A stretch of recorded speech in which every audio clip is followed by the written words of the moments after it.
Hey guys, I am so excited to be hanging out with Dr. Alpa Patel. She is our Senior Vice President of Population Science. And for a lot of us, that means the cancer prevention studies. The lead investigator, I guess, is what I've known her the most for several years. So Alpa, thank you so much for sharing some time with us tonight. Oh, so excited to always be here with my Relay family.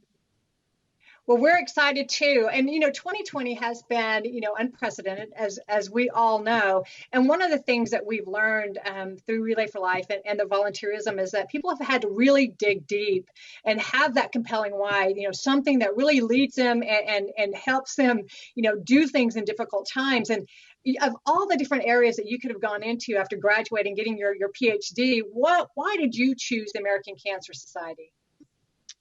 Well, I always like to remind everyone that I've been a relayer longer than I've been a researcher. So for me, it was like finding my home in more ways than one.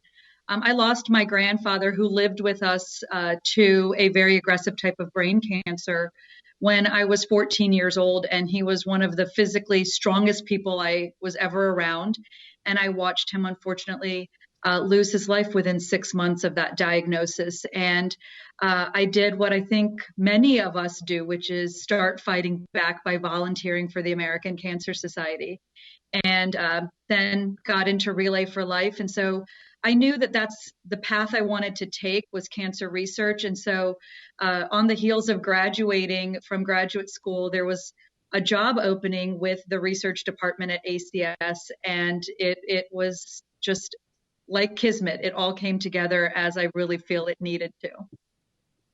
Absolutely. One of the first times I ever met you or saw your name, which was back in 2013, was with the cancer prevention studies, as we know is CPS3. And that was one thing I really wanted you to share with us tonight. What just kind of help us understand. A lot of people may not be familiar, like what's CPS3 and what's the relationship with Relay for Life?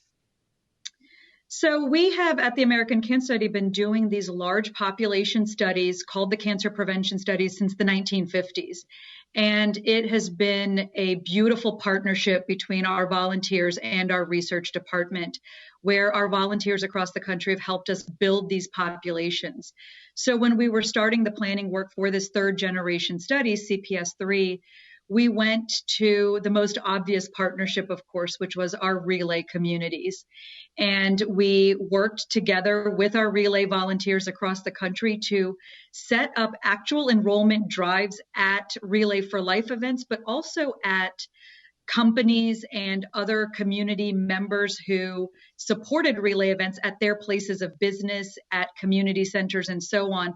And our Relay volunteers showed up at all of these different sites. They not only raised money for the research that we do, but this time around, they rolled up their sleeves. They gave us a blood sample. They gave us rich lifestyle and medical information. And through that work, we're able to do our next generation of research studies of what causes cancer in the population. I remember hearing about it back in 2006 is actually, I believe, when the first enrollment for CPS3 opened up, and I remember hearing about it and learning about how the first study in the 1950s, we found the link between cigarette smoking and death by lung cancer. And then the 1980s, the physical and dietetics and all that information, these lifestyle things that we could actually have a huge impact in. And then the third study, which opened up in 2006, and finding out about the blood samples, being able to compare the blood samples before and after cancer diagnosis, for me, that's what took me to the edge and said, I'm going to do this. I'm going to be part of this research. I want to be a participant. And I signed up myself back in 2013. What are some of the things that you're learning? What's some of the stuff that maybe you can share that you're seeing from this third study that we can get pretty excited about? So there are so many things I could probably spend the next 2 days telling you, but with those blood samples, with all of the rich lifestyle and medical data, what we're able to actually do is now piece together the inherited risk you have, coupled with what you're exposed to in your everyday life, and ultimately, in a nutshell, get to what we call personalized risk prediction. So think about what we know right now. We know I do a lot of physical activity research, and in that, we know to tell people to try to get at least 150 minutes of moderate intensity exercise every week. But we know that there are some people that may need more to see that same benefit, and that may be due to their genetics, that may be due to other markers in their blood, that may be due to other exposures in their lifestyle.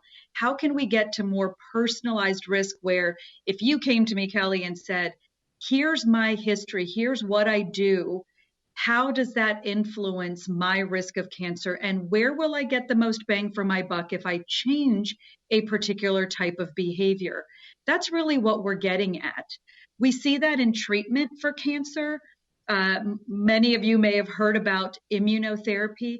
That's taking your own immune cells and reprogramming them to fight your cancer specifically. It's about the most personalized way you can treat a cancer.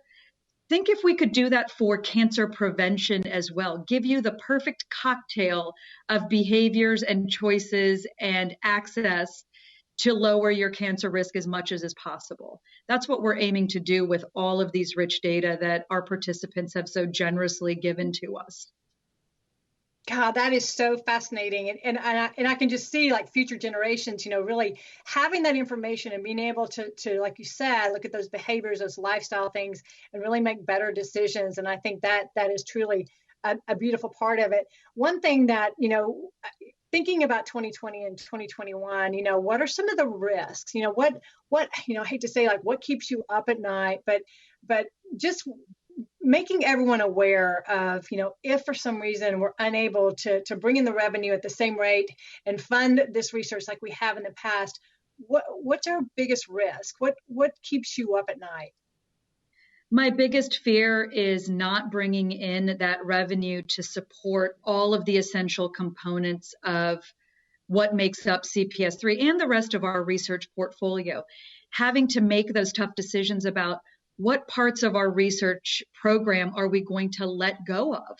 Because the reality of the situation is that if we don't have the necessary funds to sustain our research portfolio, we're going to have to make some really difficult decisions about where we can't invest anymore. And the biggest fear I have is what if we make the wrong decisions because of the lack of resources?